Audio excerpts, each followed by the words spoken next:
Hai, Rizky di sini dan hari ini kita kedatangan Z490 lagi, tapi yang kali ini adalah dari ASRock.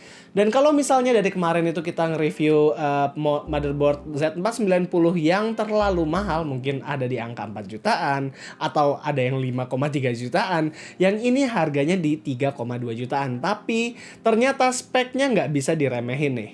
Dan sekali lagi kita masih belajar dalam pereviewan motherboard karena kita juga nggak terlalu ngerti tentang VRM. Jadi kita masih minta advice dari Bumi dari 11 Hardware. Dan gue sangat menyarankan kalian kalau misalnya ada mau tanya-tanya tentang motherboard, kalian bisa tanya ke 11 Hardware di link di atas ini.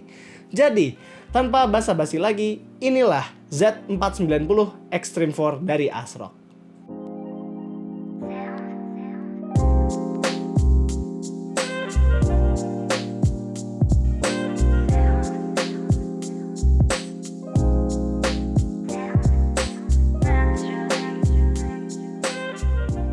Pertama-tama kita lihat dulu kelengkapan dari motherboard ini.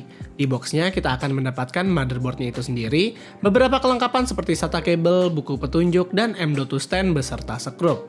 Standar banget sih, tapi gua sangat appreciate ASRock dalam memberikan plastik zip ke kelengkapan-kelengkapannya yang dimana semua komponennya itu masih bisa disimpan-simpan lagi kalau nggak dipakai. Nggak harus dirobek kayak Asus atau MSI. Saat melihat ke motherboardnya, ternyata Extreme 4 ini masih termasuk rapih PCB-nya mengingat motherboard ini masih ada di angka sekitar 3 jutaan. Kita melihat di sini heatsink VRM dan bagian chipsetnya itu cukup besar, dan selain itu ada efek-efek RGB juga yang bakal meriahin motherboardnya. Nggak cuma di heatsink VRM dan chipset aja, tapi juga ada di belakang motherboard. Kelihatan dari panjang motherboardnya yang sedikit di-extend ke sebelah kanan, dan saat kita mencarin lampu dari belakang motherboard ini, cahayanya nembus di tulisan Extreme-nya.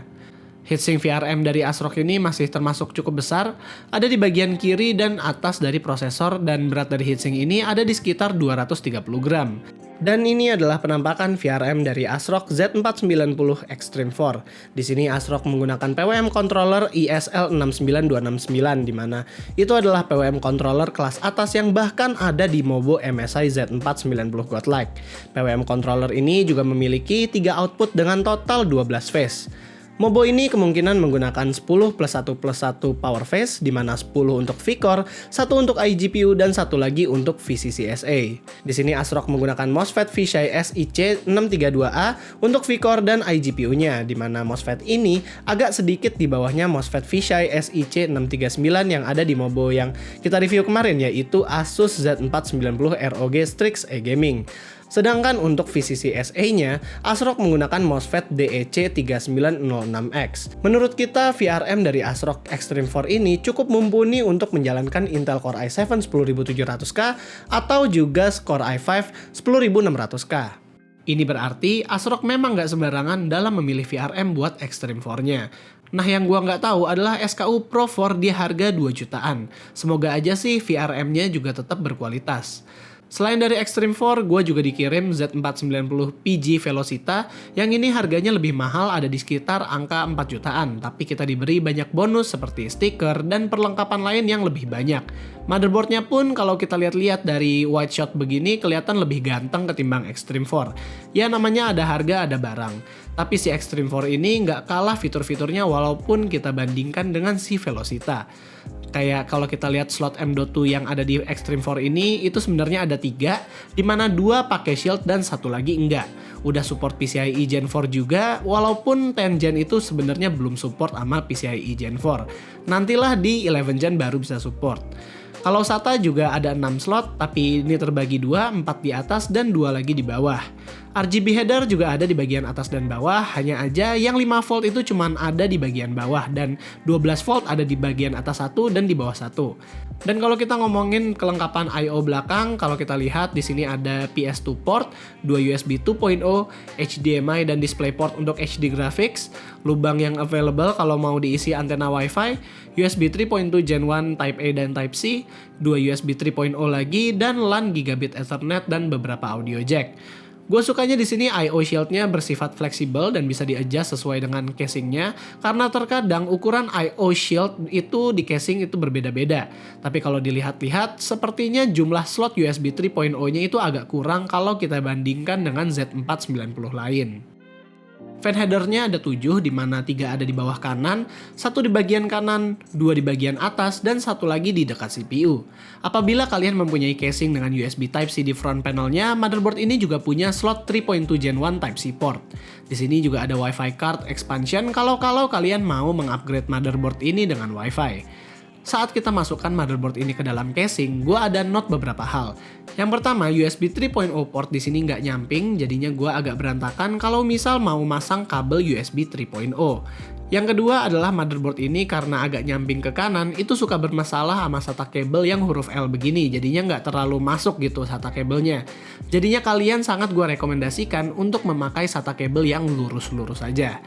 Yang ketiga adalah RAM slotnya itu posisinya lebih condong ke atas. Di pemakaian gua, di mana di atas itu ada radiator AIO, posisi RAM slot begini akan membuat ruang penempatan RAM jadi lebih sempit apabila kita menggunakan RAM yang heatsinknya terlalu besar. Ya alhasil, RAM Corsair Vengeance RGB Pro tidak bisa masuk ke sini karena mentok dengan radiator.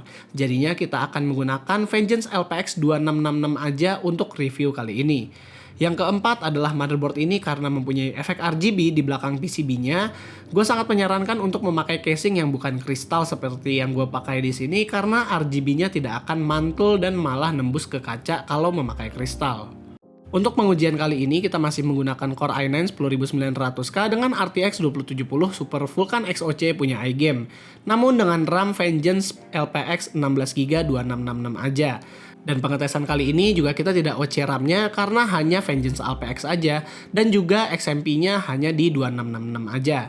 Untuk suhu VRM, kita mendapatkan suhu yang cukup stabil di angka 40-an saat Cinebench. Namun saat kita mainkan Prime 95 di waktu yang cukup lama, ternyata suhunya itu lumayan naik. Untuk sound card-nya, ASRock kali ini memakai Nahi Mic, kualitasnya itu cukup oke. Nahi Mic itu juga cukup dikenal di kalangan audio dan punya driver sendiri yang bisa dipakai untuk ganti-ganti equalizer.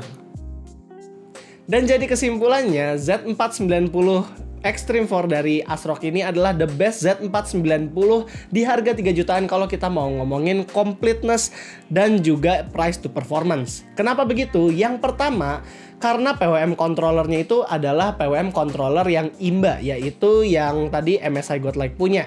Yang kedua, M.2 slotnya juga ada 3 dan itu jarang banget motherboard yang ngasih kita 3 slot M.2. Technically ada 4, tapi yang keempat itu punya Wi-Fi. Nah, yang punya Wi-Fi itu juga jadi faktor completeness. Jadi kita kalau misalnya mau pakai Wi-Fi, kita tinggal beli Wi-Fi cardnya aja, terus juga antena portnya itu udah disediain. Jadi ya gampang banget lah kalau misalnya mau upgrade ke depannya. Cuman kalau misalnya balik lagi ke gua adalah seorang power user yang memang nggak terlalu meter untuk ngabisin 1 juta sampai 2 jutaan lagi untuk sebuah motherboard. Ya gua mungkin nganggep kalau Extreme 4 ini agak nanggung. Jadi gua mungkin agak up lagi ke motherboard ya yang lebih agak mahal dan fiturnya juga lebih banyak. Mungkin gue bisa ambil Velocita atau mungkin gue bisa ambil yang fiturnya lebih banyak lagi. Jadi ya paling itu aja pendapat kita tentang si ASRock Z490 Extreme 4 ini. Kalau misalnya kalian suka dengan video kita kali ini, kalian jangan lupa untuk like, share, dan subscribe. Dan terakhir, jangan lupa untuk ikut giveaway kita. Gampang banget caranya, yaitu kalian tinggal follow aja account kita, yaitu Nerd Reviews ID di IG. Terus juga follow juga IG-nya Astrindo. Kita taruh semuanya di deskripsi. Oh ya, sama itu Astrindo YouTube-nya jangan lupa untuk di subscribe. And as always, stay safe.